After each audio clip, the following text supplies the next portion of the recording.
Bom dia aos irmãos que estão aqui na igreja. É uma pena termos assim um público tão pequeno, né? Mas, se Deus quiser, em breve nós teremos aí o nosso povo todo reunido, né? Com o calor humano que nos é já conhecido. Mas também queremos saudar os amigos, irmãos de todo o Brasil, fora do Brasil também, que estão acompanhando esta programação aqui na Igreja Adventista do NASP Campus São Paulo. Para nós é uma alegria poder compartilhar com vocês desses momentos de culto. Não é porque estamos em pandemia, com algumas restrições, que vamos deixar, né, de louvar nosso Deus, de nos reunir real ou virtualmente, para termos esse contato especial com o nosso Criador e com a sua igreja também. Hoje é sábado, é o dia da alegria, um dia especial, e nós queremos desde já convidar você para uma programação que começa neste momento. Nós vamos iniciar aqui uma série com o título Gênesis, Doutrinas Fundamentais nos primeiros capítulos da Bíblia. Então este sermão já é o início da série. Amanhã à noite, às 20 horas, daremos prosseguimento com o tema A Origem de Tudo, e assim, por 10 domingos estaremos aqui conversando sobre esse livro fantástico, que na verdade constitui a base da teologia bíblica, o livro do Gênesis, o livro das origens. Se você quer saber sobre sexualidade, sobre estilo de vida saudável, sobre o verdadeiro dia de repouso, memorial da criação, se você quer saber se a criação foi literal como está na Bíblia, você tem que ler Gênesis, estudar o livro de Gênesis. Jesus confirma aquelas verdades, o apóstolo Paulo também confirma. O Apocalipse faz menção, reconecta a história com aquilo que foi rompido lá em Gênesis. Se o que aconteceu no Gênesis não foi literal, nós perdemos a própria esperança de futuro.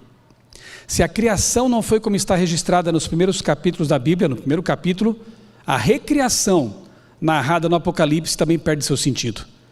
Então, mais do que nunca, hoje precisamos reafirmar nossa fé, nossas convicções na palavra de Deus, mas não só na palavra de Deus, no relato da criação contido aqui nas primeiras páginas do livro sagrado. Então nós vamos começar essa série e queremos que você convide amigos, esteja conosco aqui todos os domingos no canal da igreja, o NASP SP, para que nós possamos então estudar a palavra de Deus e reafirmar nossas convicções. Vivemos num tempo de relativismo, de pluralismo, de dúvidas e incertezas. Mais do que nunca precisamos crer naquilo que o Salmo 119 diz: lâmpada para os meus pés é a tua palavra e luz para o meu caminho. Mas se não cremos na lâmpada, como iluminar esse caminho? Possamos caminhar iluminados pela palavra de Deus. Muito bem, o título da mensagem desta manhã é A Serpente como Chave Hermenêutica. Ok, pastor, mas o que é esse negócio de hermenêutica?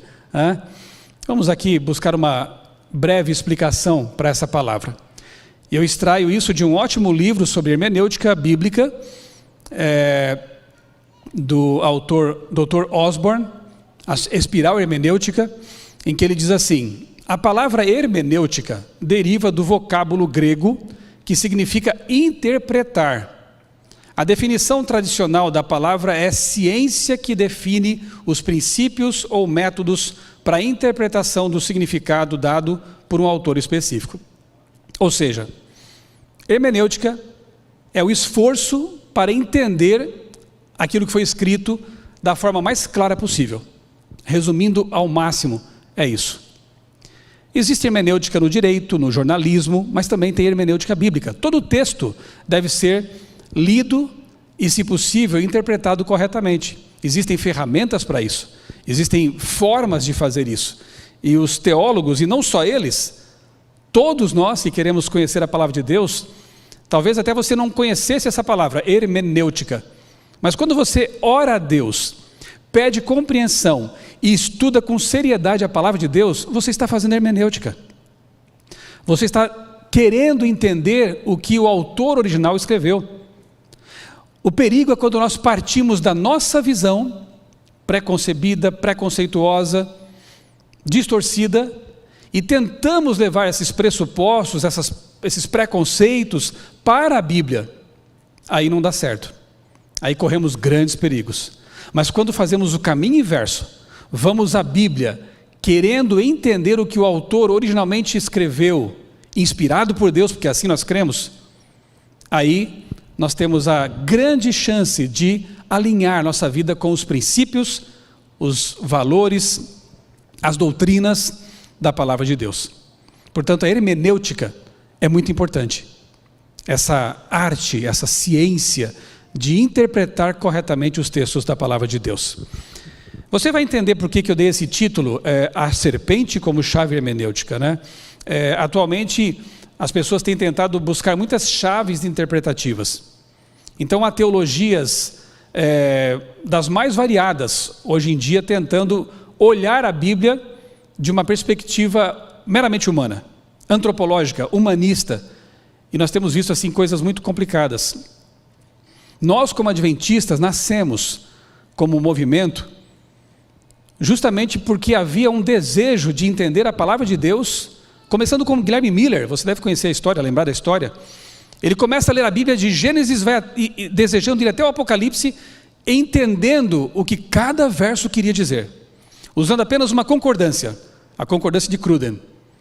Depois temos os pioneiros adventistas, como Ellen White, Tiago White, John Andrews, todos eles fazendo a mesma coisa, querendo entender a palavra de Deus. E desse estudo sério, feito com oração e reverência, nasceu o movimento adventista do sétimo dia.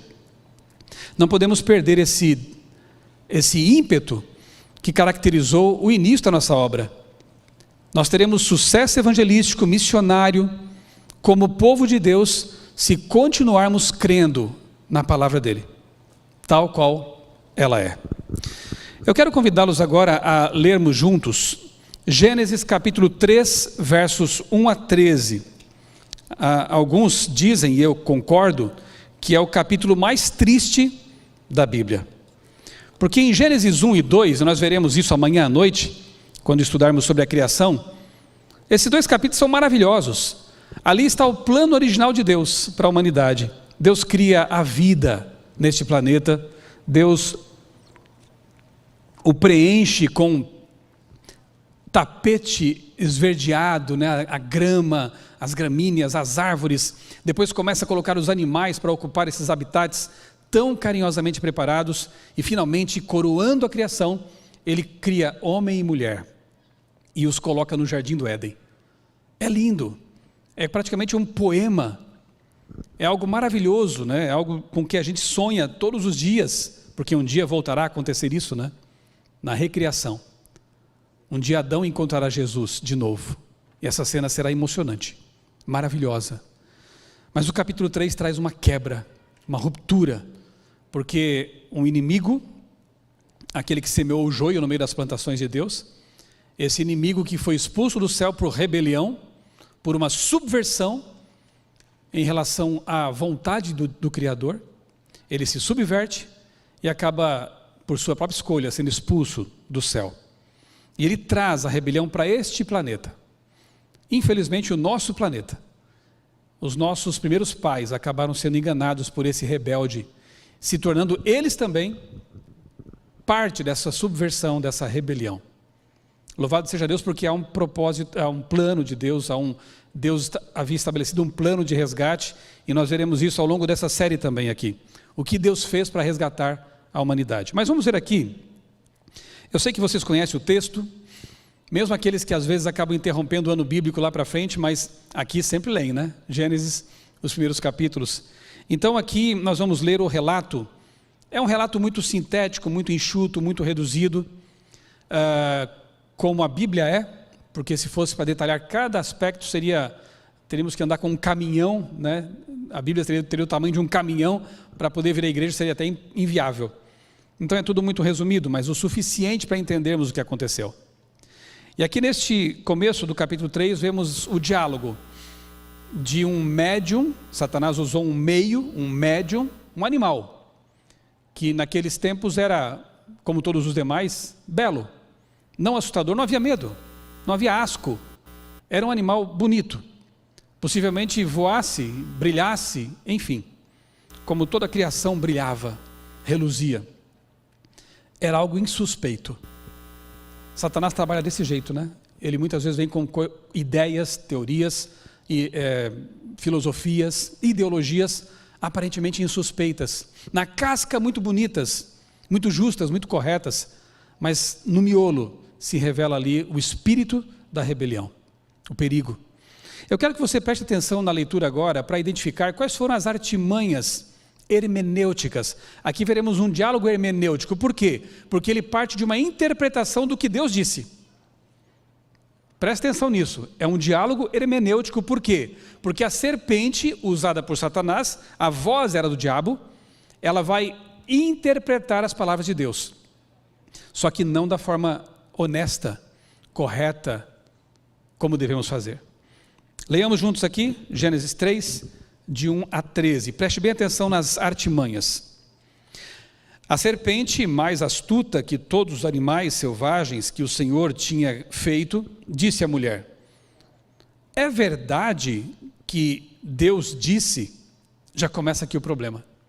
Foi bem assim mesmo? Foi isso mesmo que Deus disse? Essa é a chave. A dúvida. A relativização daquilo que era correto. Daquilo que foi muito bem dito e claramente dito no capítulo anterior. Quando Deus disse lá no verso 14, vamos voltar um pouquinho?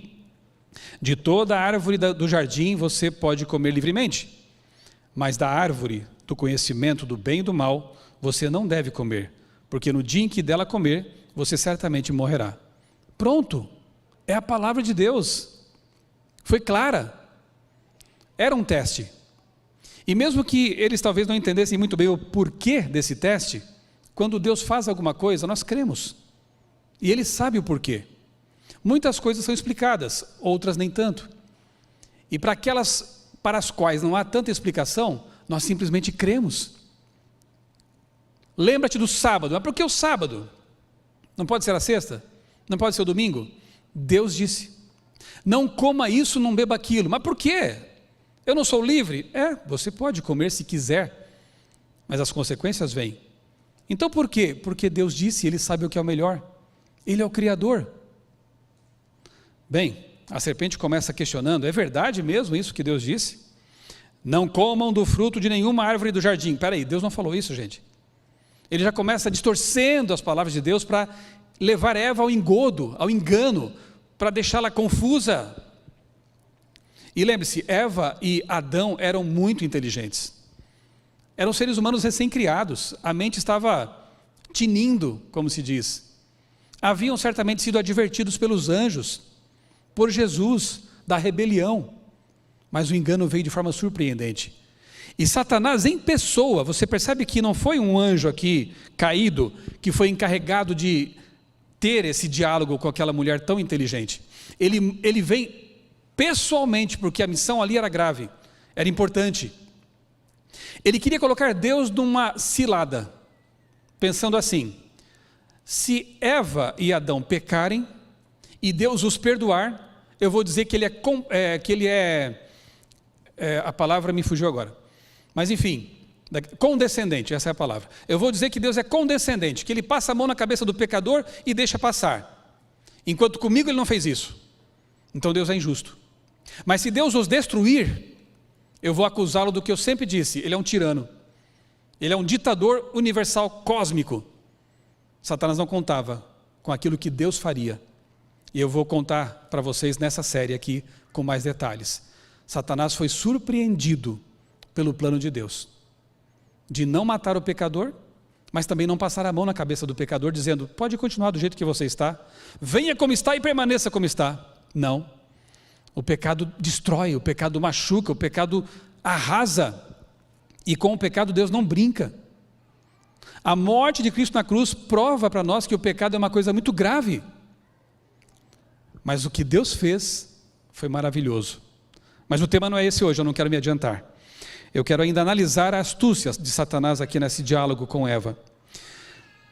Deus não disse: não comam de todos os frutos. Deus disse que pode comer de todos, menos aquele. A mulher respondeu à serpente, e aqui começa o perigo, né?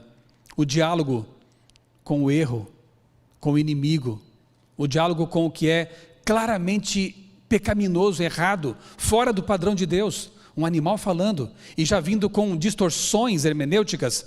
Não tem diálogo com esse tipo de coisa. Mas Eva dialogou. E o que aconteceu? Ela respondeu: do fruto das árvores do jardim podemos comer, mas do fruto da árvore que está no meio do jardim, Deus disse: vocês não devem comer dele, nem tocar nele. Eva se confundiu, porque Deus não falou de tocar. Mas claro, não deviam chegar perto, né? A brincar com a tentação. Para que não venham a morrer. E eu imagino aqui, cobrindo já um pouco desses intervalos narrativos pela imaginação, a serpente, quem sabe, tocando no fruto e dizendo: mas eu toquei, estou aqui, falando com você, olha só como eu fiquei sábia. E a conversa deve ter se estendido por muito mais do que isso aqui, né?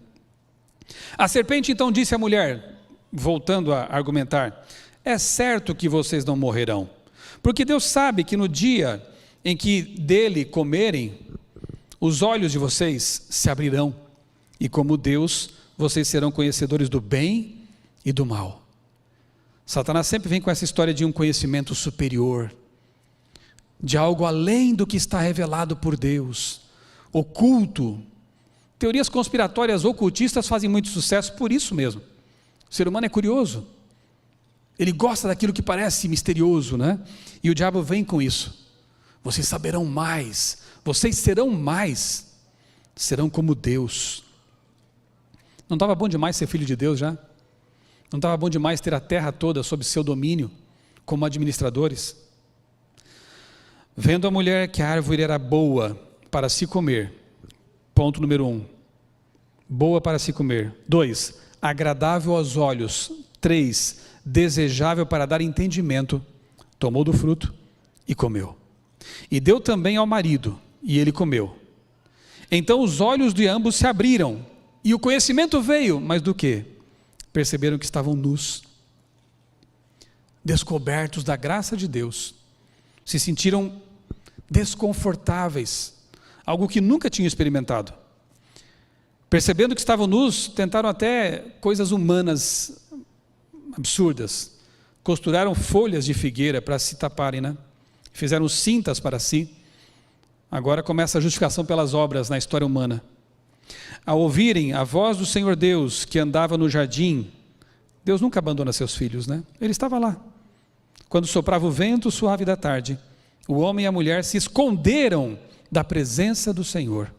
É isso que o pecado faz, entre as árvores do jardim.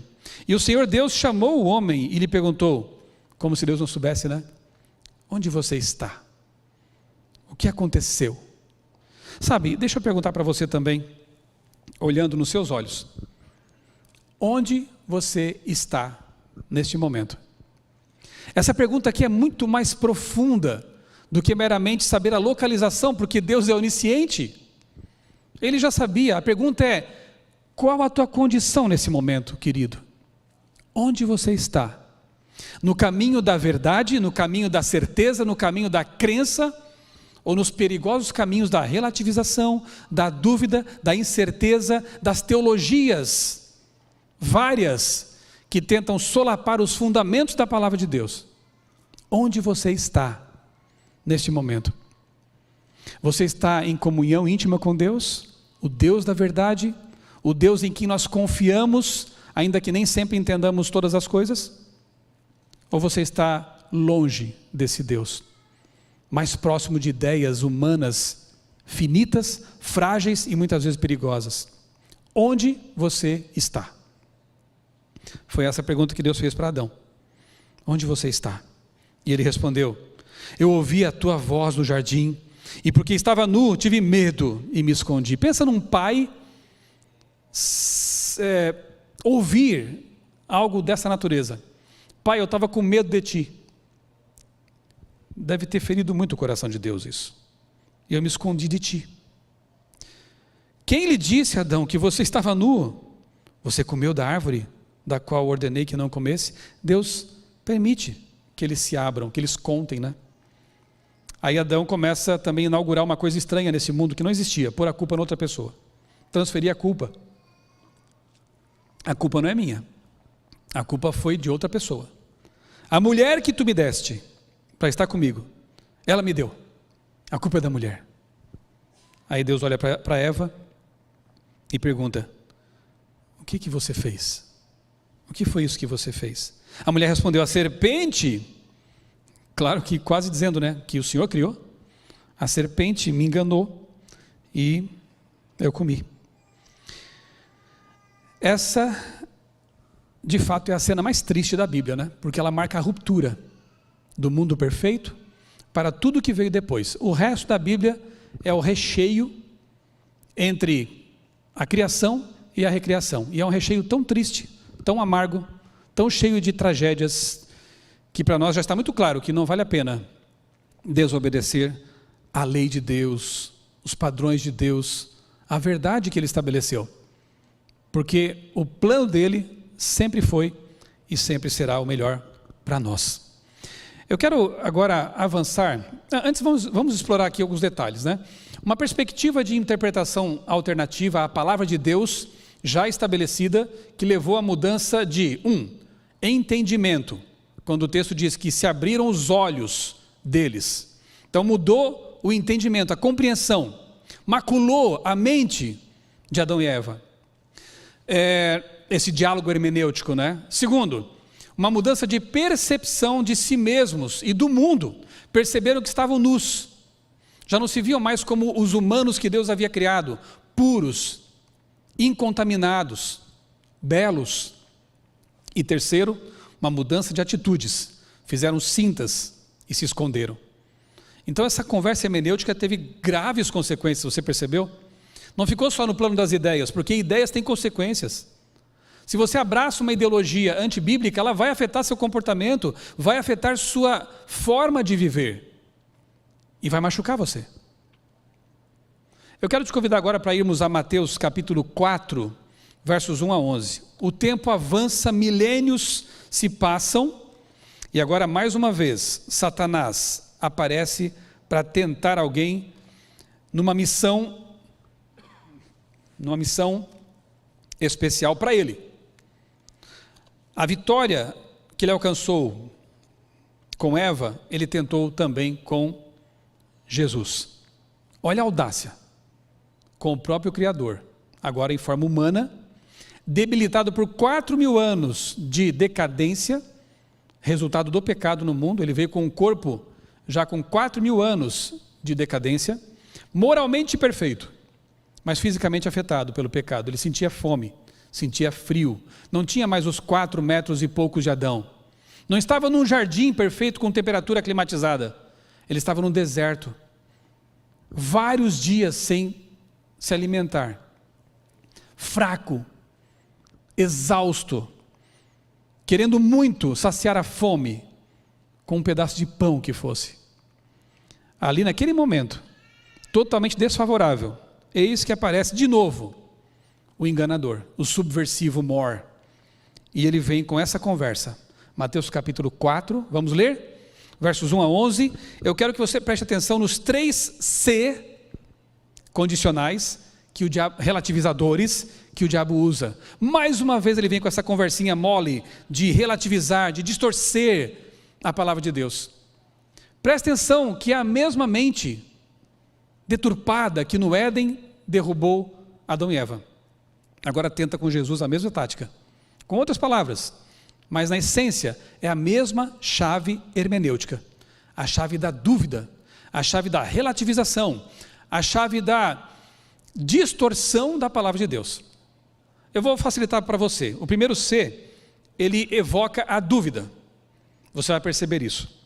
O segundo C, ele traz a descontextualização.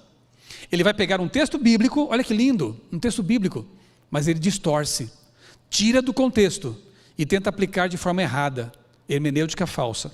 E o terceiro C, o último, ele apresenta uma alternativa que não é alternativa, não funciona, não serve. Vamos ler? A seguir, Jesus foi levado pelo Espírito Santo ao deserto para ser tentado, fazia parte da missão de Jesus, vencer onde Adão caiu. Levado ao deserto para ser tentado pelo diabo. E depois de jejuar 40 dias, e 40 noites teve fome. Então o tentador se aproximou e disse a Jesus: se, olha o primeiro se você é o Filho de Deus, mande que essas pedras se transformem em pães. Como assim? O diabo veio do céu, ele sabia muito bem quem era aquele homem. Homem Deus, Deus homem, Jesus, o verbo encarnado. Mas nesse momento de fragilidade ele tenta levar a dúvida.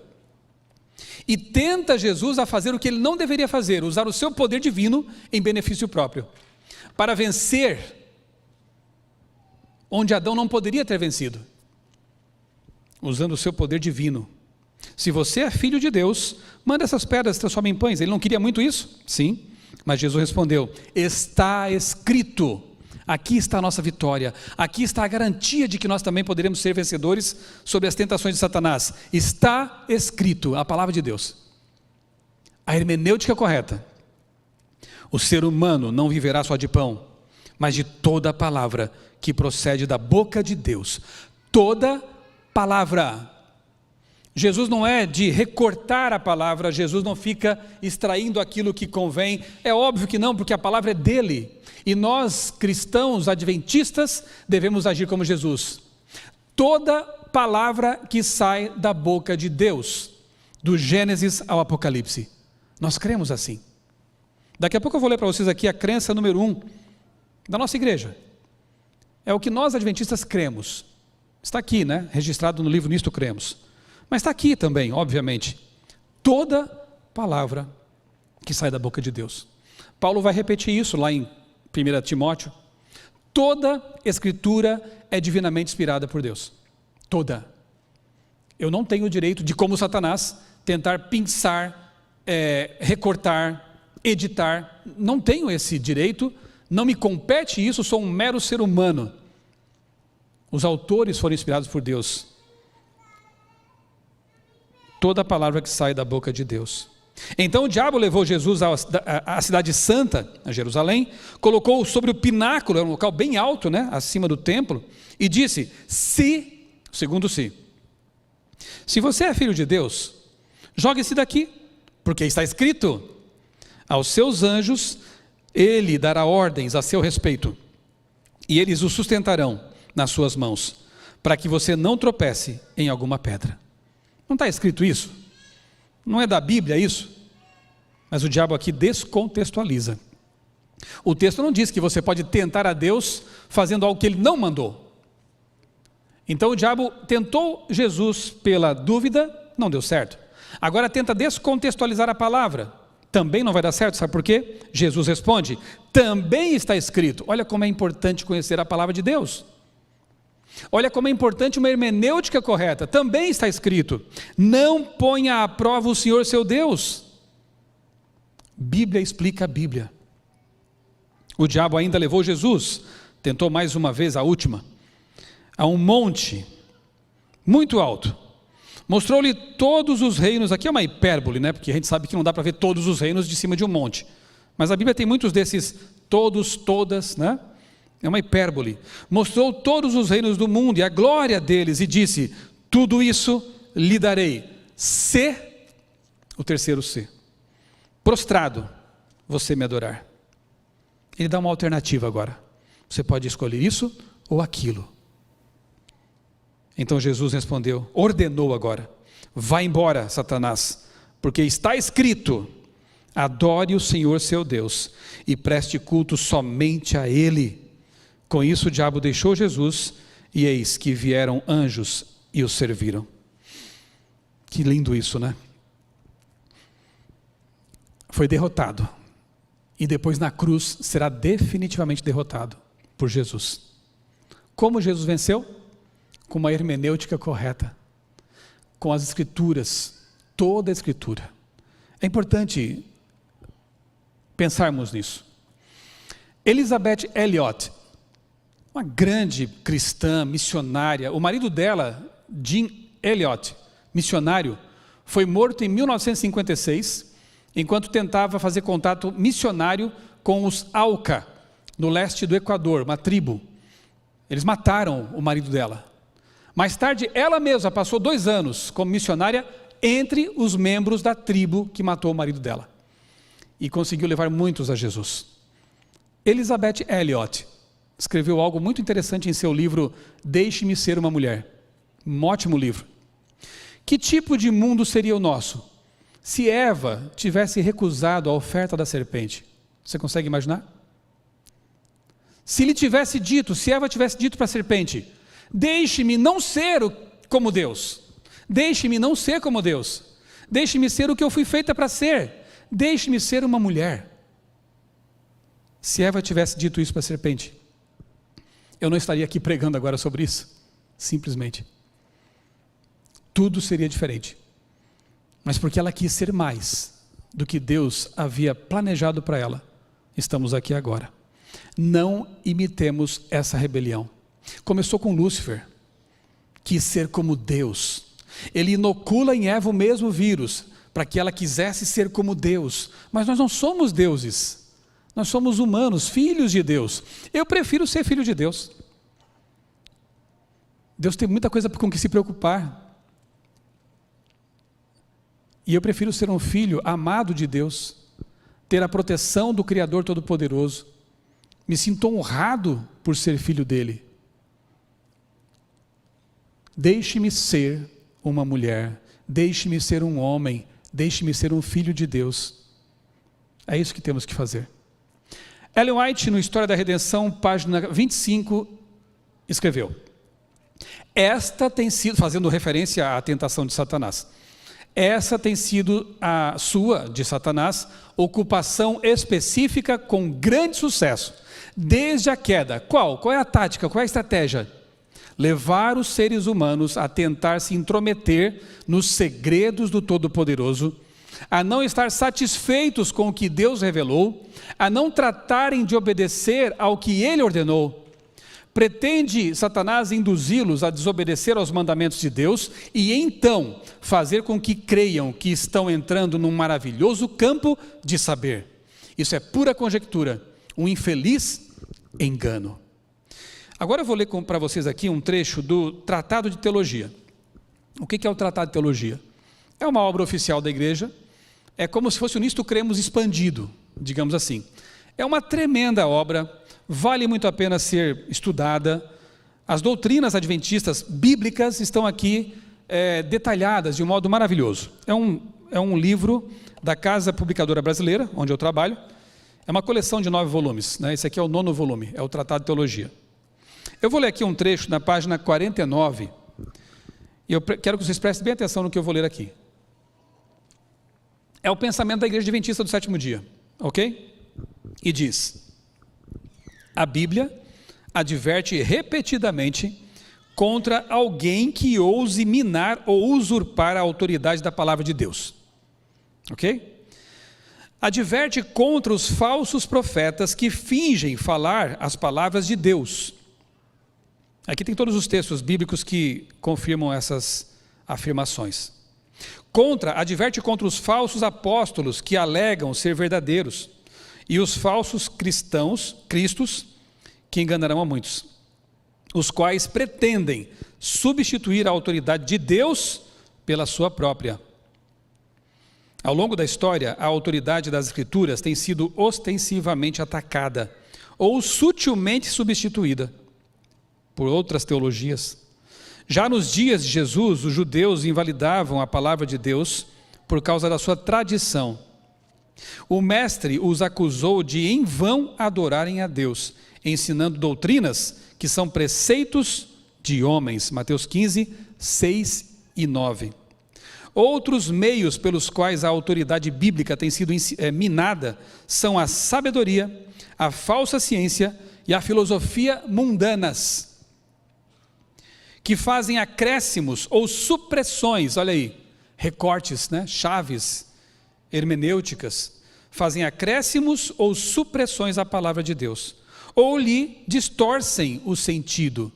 Não é a tática satânica que nós vimos aqui em 2 ocasiões, no Éden e no deserto? O princípio do sola escritura corre muito mais perigo de oposição agora do que em qualquer tempo passado. Ao ser exaltada a autoridade da razão, da tradição e da ciência, a falsa ciência, muitos passaram a negar ou a limitar a autoridade das Escrituras.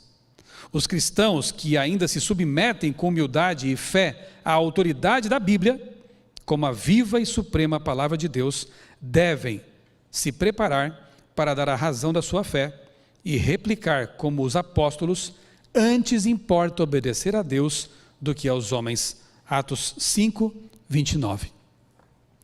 E eu espero com essa série aqui no NASP, mais uma vez, darmos a razão da nossa fé. Sabe o que nós cremos em relação à palavra de Deus? Eu acho que é o momento agora de ler aqui com vocês. A crença número 1. Não haveria outras crenças da igreja sem essa primeira crença aqui, que é a base, né?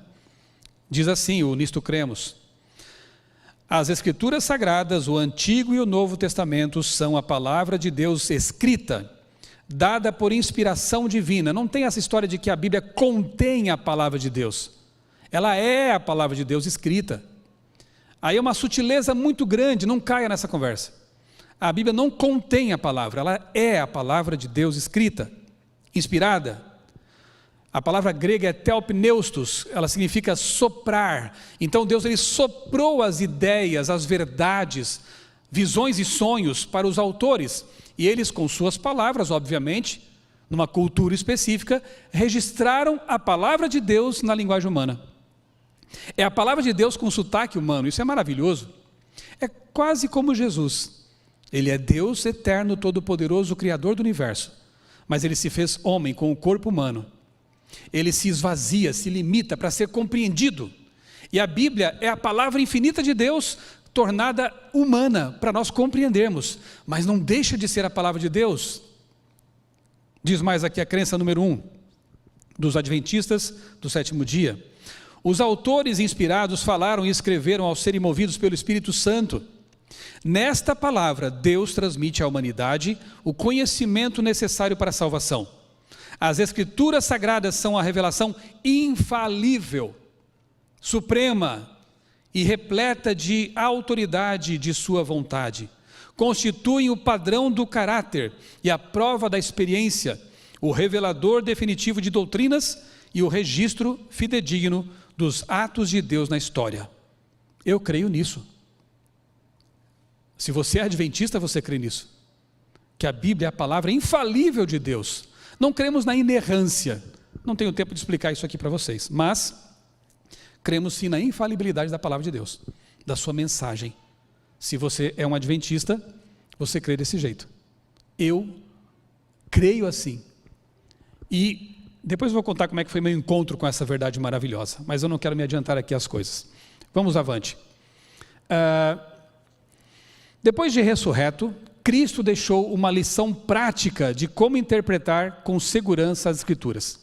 Lembra de Lucas 24, quando ele aparece para os 2 discípulos no caminho para Emaús? É um texto muito bonito. Eu tenho um sermão só sobre esse texto. Já preguei muitas vezes sobre esse texto, porque eu acho realmente maravilhoso. Mas o que eu quero destacar nesse momento aqui, é que ali naquela caminhada com discípulos que estavam tristes, porque não criam na ressurreição de Cristo, ele começa a expor, a palavra grega está lá, a expor a eles as verdades sobre si mesmo, ou seja, abria e explicava, dianóigo, o sentido definido e inequívoco das Escrituras, sem abertura para dúvida ou ressignificação. Mais tarde, no mesmo dia, foi reafirmada aos demais discípulos a mesma realidade. A Escritura deve ser interpretada segundo a própria Escritura. É fantástico o texto quando ele diz assim: e começando por Moisés, ou seja, o Pentateuco, ok?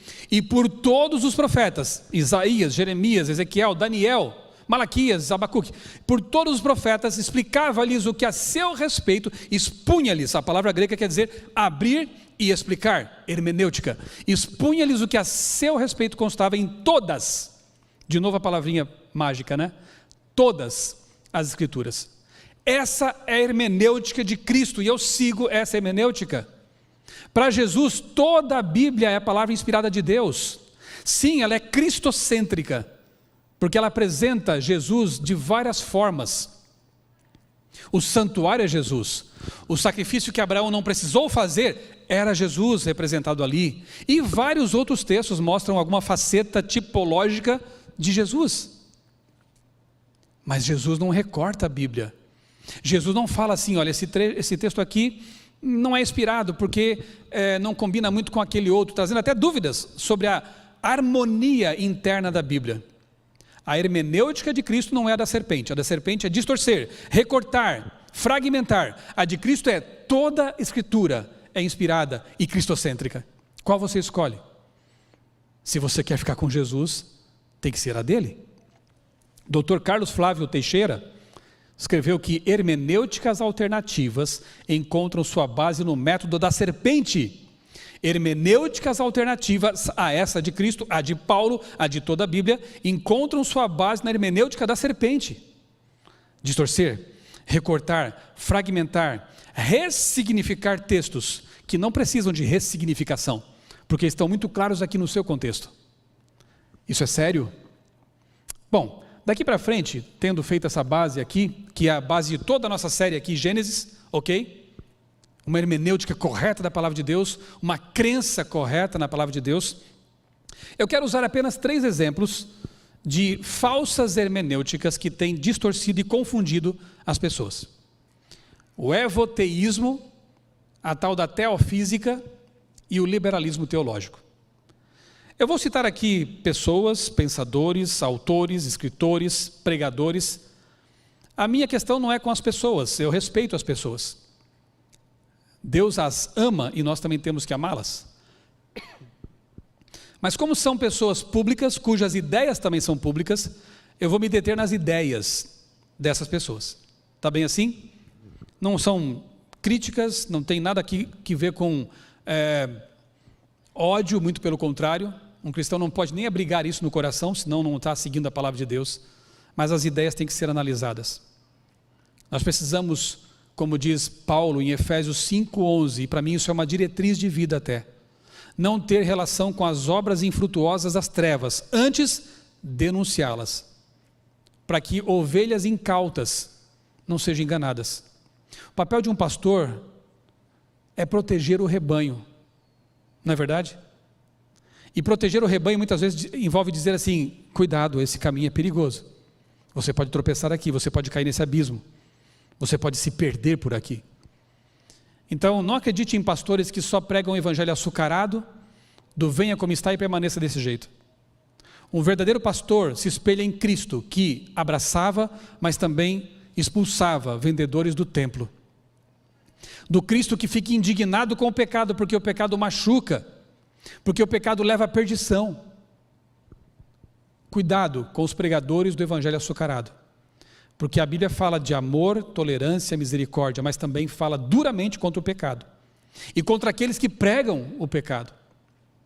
Bem, eu quero começar aqui lembrando-lhes de algo que nós sabemos. Muita gente ao longo da história perdeu a vida, foi perseguido, foi maltratado, simplesmente porque quis levar a palavra de Deus à linguagem popular. Lutero foi perseguido porque traduziu a Bíblia do latim para o alemão, a língua do povo. Alguns foram queimados vivos por terem feito isso, pelo desejo de tornar a Bíblia acessível. O diabo tentou de todas as maneiras destruir a palavra de Deus ao longo da história. Não conseguiu. Graças a Deus, a Bíblia continua sendo o livro mais vendido, lido e espalhado no mundo. Graças a Deus. Que seja também o mais estudado por nós, né? O diabo tentou, não conseguiu. Então ele mudou de tática. Já faz algum tempo. Já que não consegue destruir, ele começa a distorcer. Uma das formas por meio das quais ele tem feito isso é o chamado evoteísmo, e eu tenho combatido isso ao longo dos anos. Evoteísmo é a evolução teísta, é uma tentativa de mesclar, olha a distorsão aí, evolucionismo com Bíblia. Então os que pensam assim, creem assim, entendem que Deus criou as primeiras formas de vida, talvez aquelas bactérias primordiais, e elas foram evoluindo ao longo do tempo, se tornando mais complexa, surgem aí os répteis, anfíbios, peixes, répteis, anfíbios, aves, mamíferos, e finalmente chega aí o Homo sapiens. E nele Deus então teria colocado uma alma. Olha, 2 enganos aí no mesmo pacote, né? A evolução e o espiritualismo. A ideia antibíblica de alma imortal, espírito, coisa que o valha. Nessa série vamos analisar também essa questão da mentira sobre a imortalidade da alma. Bem, o próprio Papa Francisco, né, e discordo respeitosamente dele, disse que Deus não é um mágico com uma varinha de condão para criar a vida, o mundo, em 6 dias. Bem, o meu Deus é infinito. Se ele quisesse criar o universo em 6 segundos, ele teria feito isso. Mas ele também é soberano. Ele escolheu criar a vida na Terra em 6 dias literais de 24 horas. Amanhã à noite eu vou mostrar para você, no texto bíblico hebraico, que são 24 horas de fato, científica e linguisticamente falando. Ele escolheu fazer desse jeito, e ele registrou aqui como fez. E o que eu faço como ser humano? Não foi bem assim que Deus disse. Não, eu não faço assim. Eu creio, porque está revelado. Deus falou para Moisés e disse: escreve porque eu fiz assim. Eu creio. Eu não quero seguir a hermenêutica da serpente. O evolucionismo teísta lança dúvidas sobre o caráter de Deus, porque se Deus criou desse jeito, a morte já existia antes do pecado, percebe? As primeiras células morreram, bactérias, sei lá o quê, as primeiras formas de vida, peixes, anfíbios, mamíferos, répteis, até chegar ao primeiro ser humano, digamos assim, houve muitas mortes, houve seleção natural, que é um processo tão triste, tão terrível. Só os mais aptos, mais fortes, mais bem adaptados sobrevivem. Os mais fracos vão ficando para trás e vão morrendo. Predação. Toda vez que eu vejo uma cena de um leão caçando uma zebra, me entristece isso. Deus não fez assim. Deus fez do jeito que está previsto que vai voltar a ser. O leão vai comer grama com o cordeiro. Foi assim. Mas se a evolução teísta tem razão, Deus é um tirano. Aí sim, tudo que o diabo sempre quis acusá-lo de ser. Se Deus usou processos evolutivos tão terríveis, sangrentos, que Deus é esse? Um amigo que trabalha comigo na Vida e Saúde, é o nosso designer, ele elaborou um gráfico que eu tenho usado, e acho muito didático. Na parte de cima, naquela linha ali mais esverdeada, a criação bíblica como relato literal. E embaixo, naquela linha mais ali alaranjada, a criação bíblica como relato metafórico. Vamos ver as implicações de crer de uma forma ou de outra? Usar uma hermenêutica distorcida ou a bíblica? Olha só, se foi como está na Bíblia, foram 6 dias literais de 24 horas, seguidos por um 7º dia, que é o memorial da criação. Se não foi assim, o próprio sábado perde o seu sentido total. Estamos aqui guardando uma ilusão. Guardar o sábado não faz sentido algum, se a criação não foi como está na Bíblia. Aliás, o próprio mandamento lá em Êxodo 20 diz: lembra-te do sábado para santificar. Por quê? Porque em 6 dias fez o Senhor os céus, a terra, o mar, né? Tudo que neles há. O mandamento fala de que nós guardamos o sábado porque Deus criou, do jeito que está relatado. Então,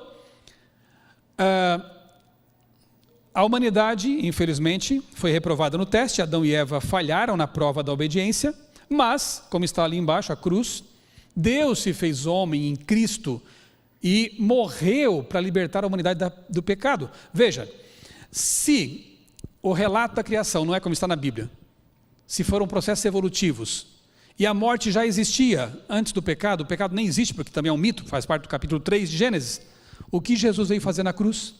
Aí surgem ideias mirabolantes de que ele teria sido apenas um profeta, apenas um revolucionário, alguma coisa assim. Isso é distorção. Jesus não foi um revolucionário. Jesus não foi um revolucionário político, meramente um profeta.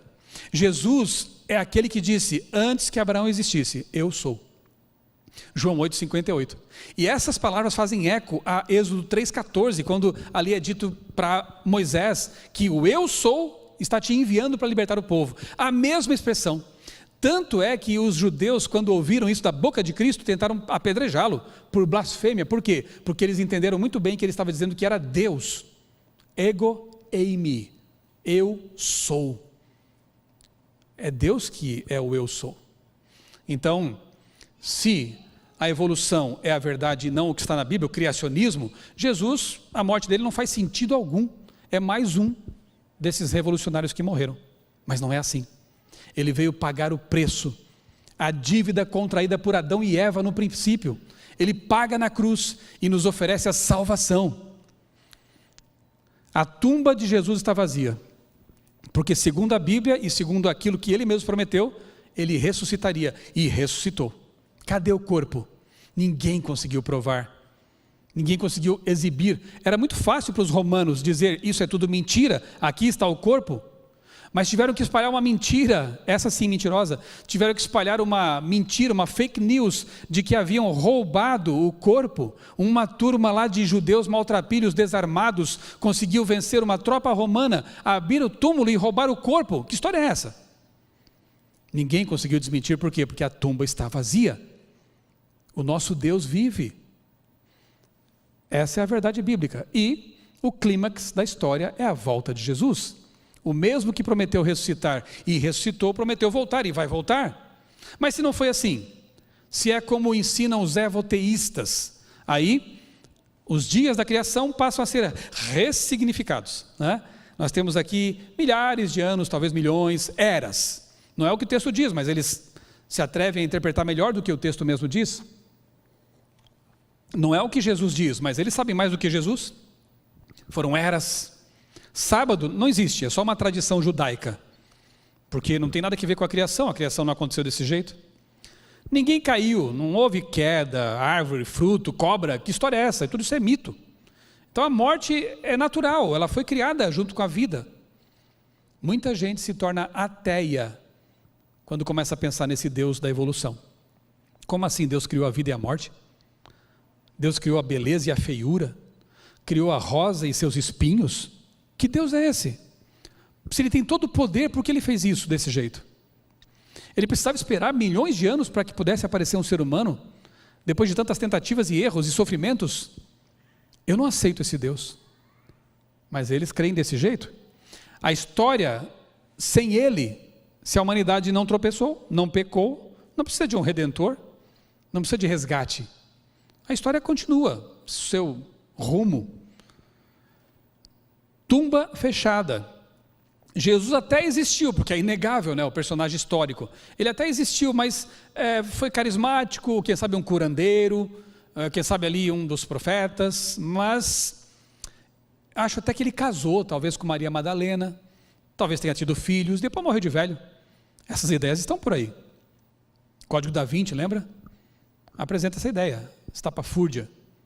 Jesus foi apenas um ser humano, como outros, Maomé, Buda e outros. Visão limitada. Se a humanidade é o centro de tudo e um fim em si mesma, não há lugar, não há o que temer, porque temer um juízo final. A esperança é conquistar e transformar o mundo. E aqui entram teologias como a da libertação. Daqui a pouquinho eu vou falar um pouquinho mais sobre ela. Se a origem não é como está na Bíblia, portanto a escatologia bíblica também é furada, nós temos apenas que mudar o nosso mundo aqui, as vizinhanças, e causas sociais, e causas ambientalistas. Não estou dizendo que não haja espaço para isso, porque o cristão engajado, segundo a Bíblia, ama o próximo. Ele deve ser alguém preocupado com o meio ambiente pelos motivos corretos, pela mordomia cristã, mas não por outros motivos aí, panteístas e outras coisas mais. Não dá tempo de aprofundar também esses tópicos aqui. Tem várias janelas que a gente abre aqui, mas acaba tendo que fechar porque o tempo é limitado. Ainda bem que teremos 10 domingos. Então, a humanidade passa a ter uma visão limitada das coisas. E é interessante notar que em nosso meio, pessoas contaminadas com essas teologias identitárias, humanas, têm colocado dúvidas sobre a própria escatologia adventista. Já viram isso? Decreto dominical, acho que não é bem assim não, viu? Acho que não vai acontecer. Daqui a pouco vão dizer que Jesus não vai voltar mais, só falta isso. E não duvido que daqui a pouco isso aconteça. Porque quando você derruba os fundamentos, os pilares, as paredes caem e o teto junto. Não derrube os pilares. Prosseguindo lá, se não temos esperança na humanidade, mas estamos vendo que as coisas estão desmoronando, isso é notório. Sistemas políticos passaram, impérios passaram, governos passaram e continuamos na miséria. Ainda nos matamos, ainda roubam, ainda estupram, ainda promovem injustiças, pessoas passam fome neste momento. Não estamos dando conta, então precisamos de ajuda. Mas agora, a gente abriu mão das ajudas que Deus ofereceu? Vamos esperar então o quê? Quem sabe ETs virem aí ajudar? Já viram isso? Tem gente grande falando disso. Precisamos de que uma raça extraterrestre mais avançada, mais evoluída, venha aqui para nos resgatar. Ou precisamos resolver tudo com as nossas mãos. Mas não dá.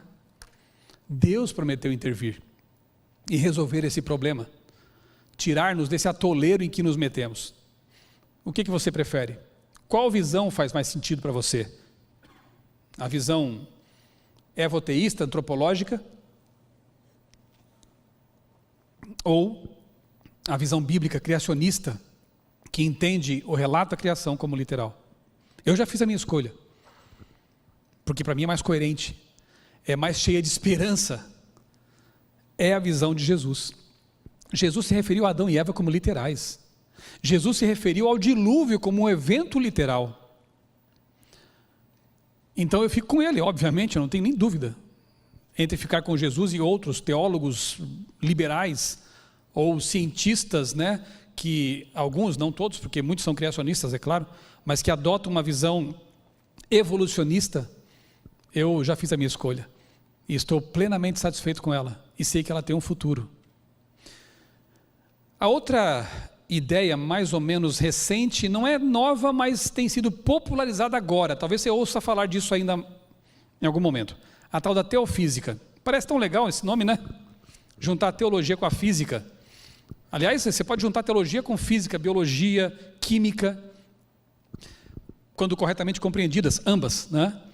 Agora, aqui não, aqui é uma coisa um pouco mais complicada. Em 1960, Raymond Panikar, ele, um indiano, começa a popularizar esse conceito de teofísica, que é mesclado com espiritualismo e também é evoteísta, prega a evolução teísta. E no Brasil, Samuel Moura Soares, um pastor batista, mas agora está licenciado, ele vive escrevendo, dando palestras, inclusive participou recentemente de um programa lá, o Vejam Só, se você quiser procurar depois na internet, ele fala sobre a teofísica, e é de se assustar, viu gente? De ouvir ali um pastor, um cristão, falando as coisas que ele fala nesse livro e também no programa lá. Ele fala da ancestralidade comum. Ele crê que todos os seres vivos, árvores, baleias, seres humanos, vieram de um ancestral comum. Isso é macroevolução, é evolução no seu mais puro sentido. Ele abraça isso. Mas eles mesclam conceitos espiritualistas, mais ou menos como esses que falam de física quântica sem sequer conhecer a própria física clássica. Hoje a física quântica, porque ela é um tanto misteriosa para o público geral, vale para tudo, né? Tem teólogo quântico, tem sei lá quantas coisas quânticas por aí. Cuidado com essas pseudociências que posam de científicas, isso é um perigo. Muito bem, e tem o terceiro ponto que afeta mais os adventistas, que é a teologia liberal. Tem afetado, e isso tem me assustado. Por quê? Vou contar um pouquinho aqui da minha experiência. Eu já fui um líder católico. Sonhei até ser padre no passado, quando eu era bem jovem. Passei uma semana no seminário, recebendo palestras, orientações. Desde criança eu tinha essa vontade. Ainda bem que conheci minha esposa. Na verdade eu conheci o adventismo antes de conhecê-la. Mas hoje eu sou pai de 3 filhos e sou bem criacionista, como vocês podem perceber.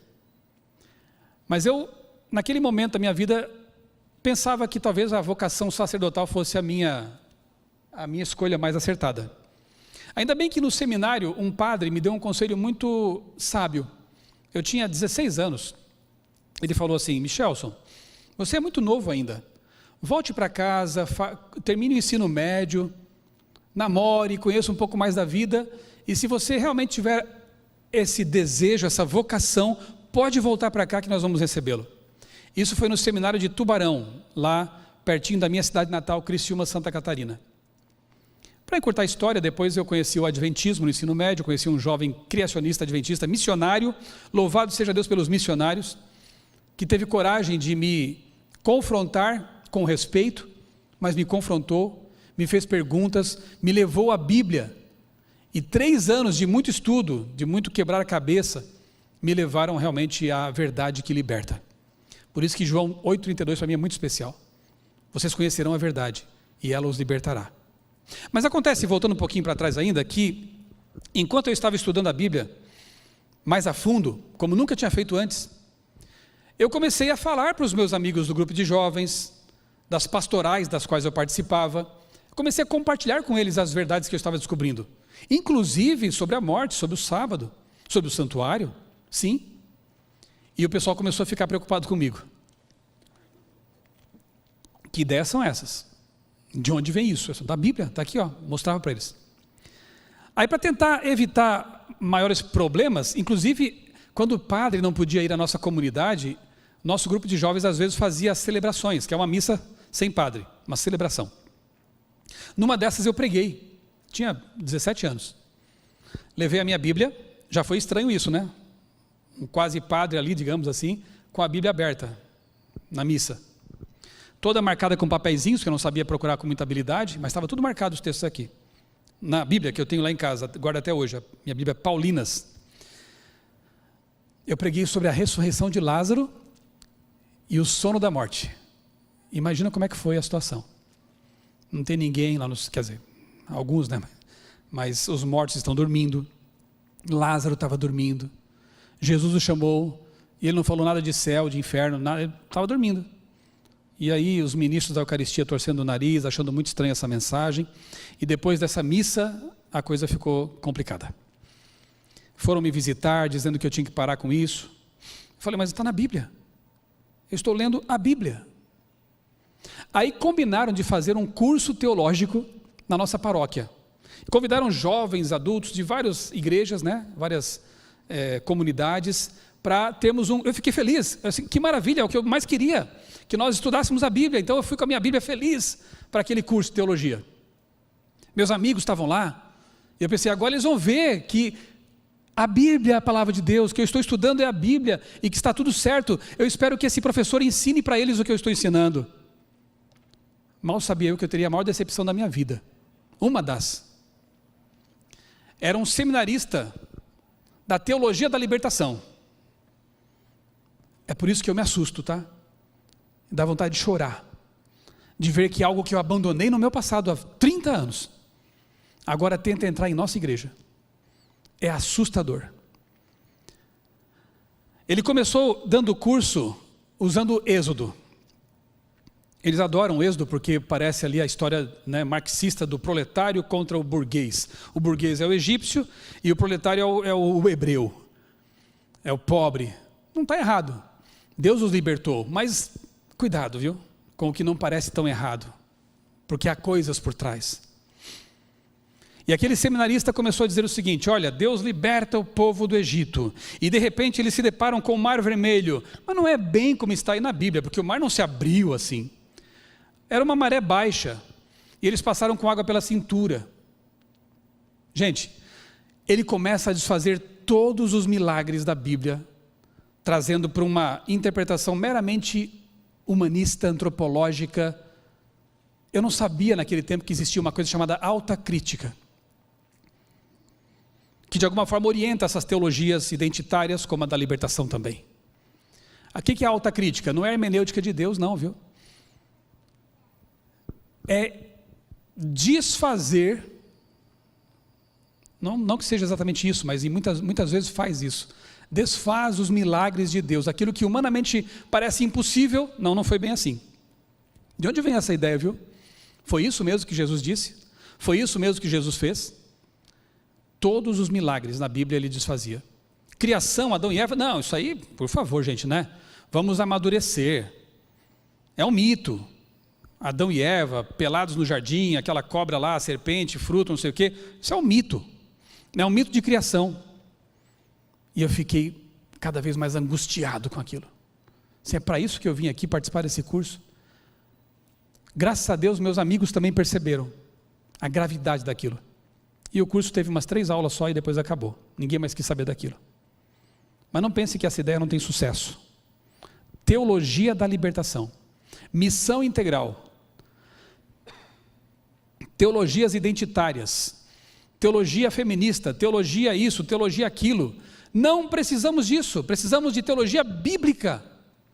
A Bíblia já nos faz pensar que o racismo é pecado. A Bíblia já nos faz pensar que discriminar homem, mulher ou o que quer que seja é pecado. Discriminação é pecado, intolerância é pecado. Não precisamos de que pessoas de fora venham dizer o óbvio. Se eu sou criacionista, eu entendo que Adão e Eva são os nossos primeiros pais e que amarelos, brancos e negros vieram dali, de um primeiro casal. Como eu posso, como criacionista, ser racista? Como eu posso achar que homem ou mulher seja um superior ao outro, se na Bíblia, ontologicamente, são imagem e semelhança de Deus?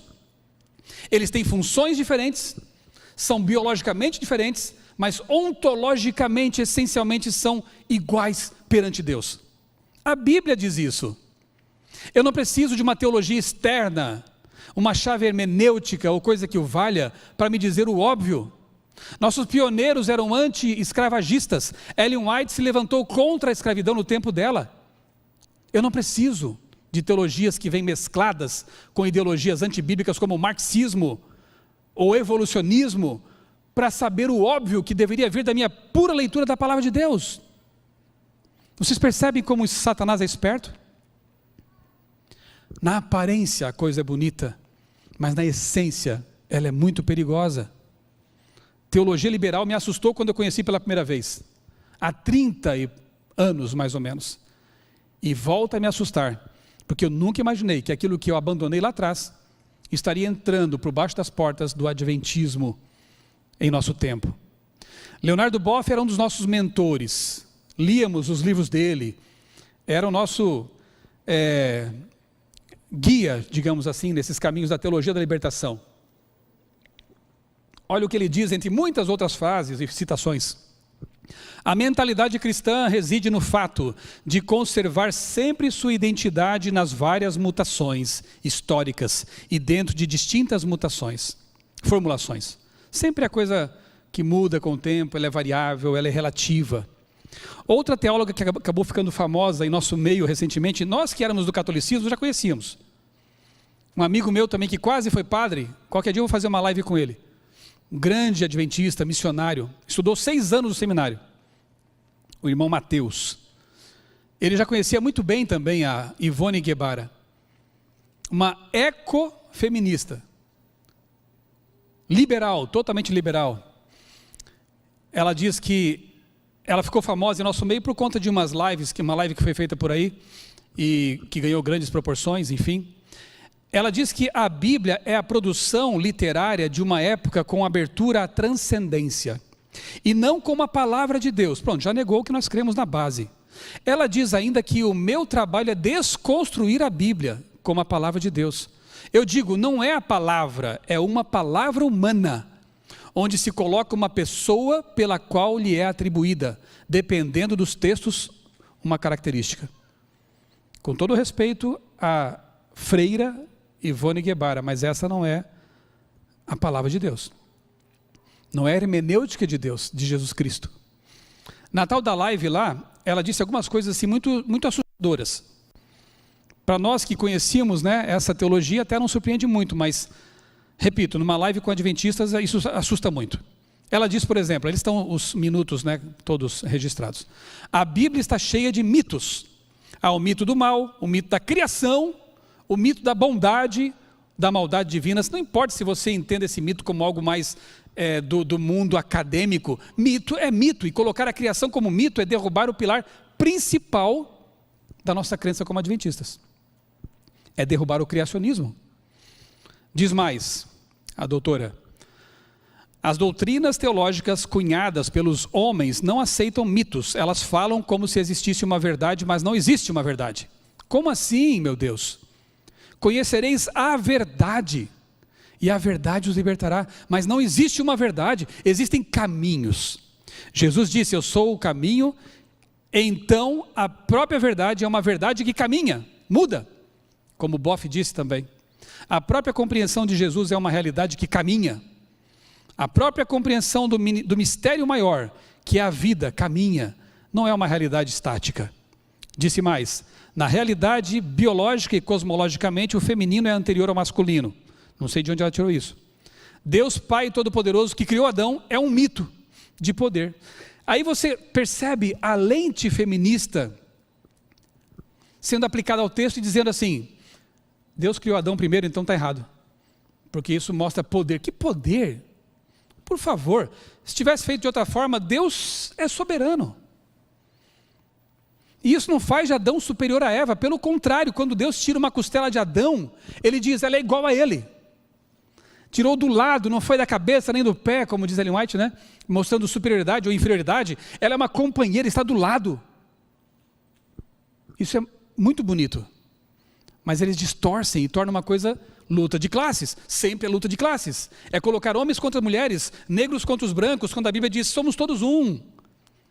Estamos no mesmo barco. É uma pena isso.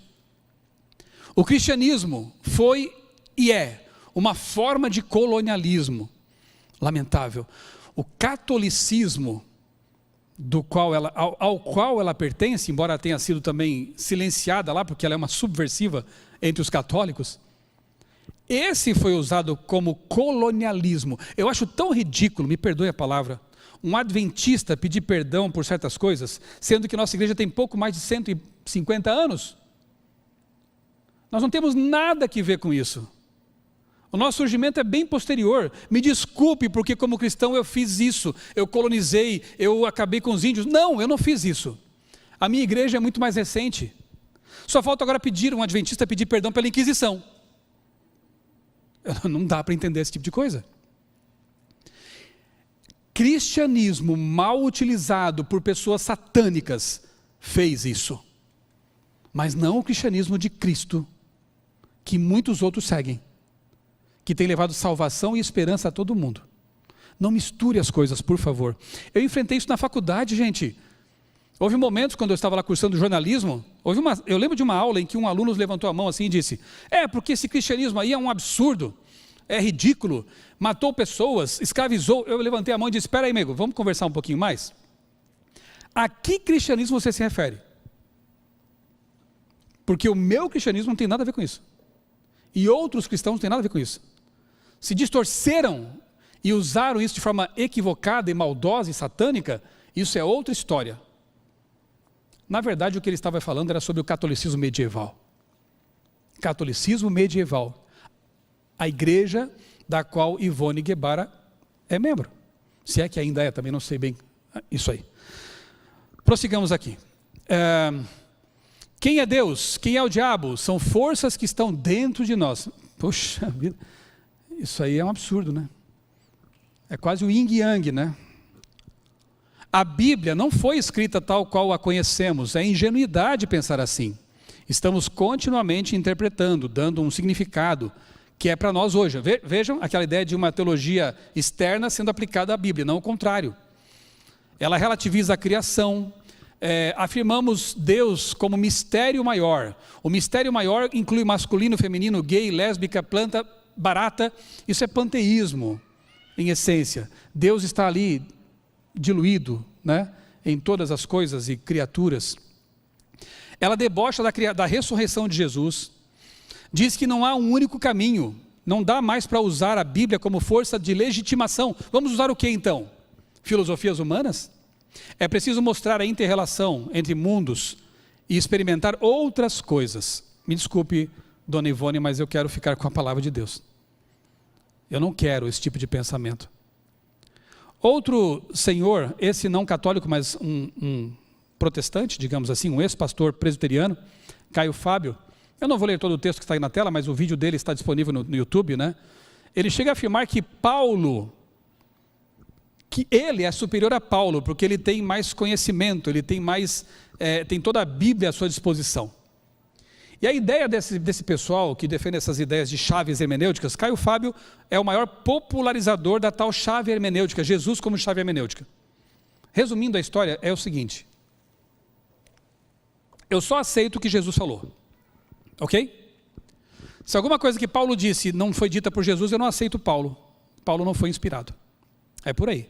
Se alguma coisa que Moisés disse não está de acordo com o que eu penso que Jesus teria dito, eu não aceito Moisés. Não foi inspirado. Isso viola a nossa crença básica de que toda a Escritura é inspirada por Deus. Isso viola a Bíblia, as palavras de Cristo mesmo. E começando por Moisés e por todos os profetas, lembra? Toda a Escritura, lembra? Eu acabei de falar disso. Então, isso não pode ser aceito por um adventista. Jesus ou qualquer outra chave hermenêutica. A Bíblia é a própria chave que interpreta a Bíblia, ponto. É assim que nós entendemos. E quando eu leio uma coisa como esta aqui, desse senhor, eu vou à Bíblia e leio essas aqui. E fico com elas, obviamente. Dr. Lucas escreveu em Atos capítulo 22, o Deus de nossos pais de antemão te escolheu, ou seja, Paulo, está falando de Paulo, te designou para que conheças a sua vontade. Paulo foi um vaso escolhido por Deus, tenha mais respeito por Paulo. E vejas aquele justo, Jesus, e ouças a voz da sua boca. Olha o que Deus fez com Paulo. É um profeta. Porque hás de ser sua testemunha para com todos os homens do que tens visto e ouvido. Paulo foi inspirado por Deus. Ele recebeu revelações do próprio Cristo. Outro texto de Lucas 26, Atos 26. Aí, na verdade, são palavras de Jesus que Lucas reproduz. Eu apareci a você para constituí-lo ministro e testemunha, tanto das coisas em que você me viu, como daquelas pelas quais ainda lhe aparecerei.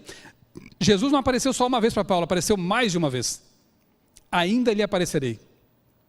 Vou livrar você do seu próprio povo e dos gentios, para os quais eu o envio, para abrir os olhos deles, convertê-los das trevas para a luz, e assim vai. E Ellen White, no livro Atos dos Apóstolos, página 125, diz que Paulo permaneceu alguns anos no deserto da Arábia, e lá o próprio Jesus o instruiu. Gente, mais de 2 anos, os discípulos tiveram 3 anos e meio com Jesus, mas Paulo não ficou atrás. Foi ensinado pessoalmente por Jesus. Esse texto é maravilhoso.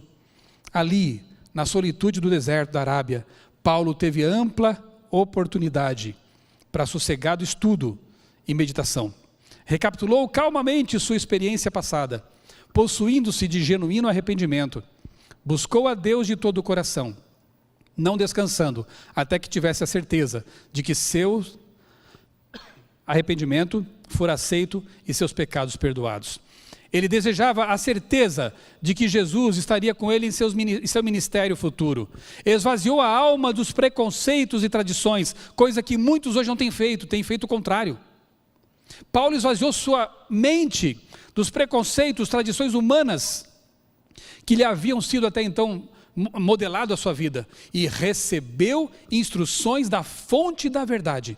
Quem? Jesus em pessoa. Quem é fulano para dizer que ele é maior do que Paulo? Quem é cicrano, né?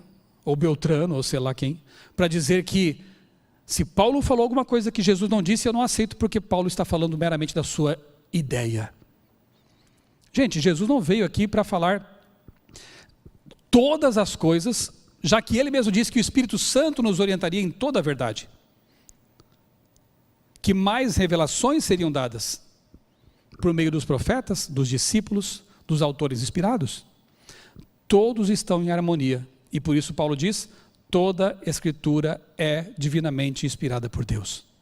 Cuidado com essas chaves interpretativas que picotam a Bíblia, que retalham a Bíblia, que servem, na verdade, aos interesses da pessoa que não quer ouvir, talvez, a repreensão paulina, não quer ouvir a repreensão mosaica, quer seguir sua vida de pecado. Geralmente, por trás dessas atitudes liberais, está o desejo de manter uma vida de pecado, em lugar de se lançar aos pés de Cristo e dizer, Senhor, eu admito que eu sou um pecador miserável,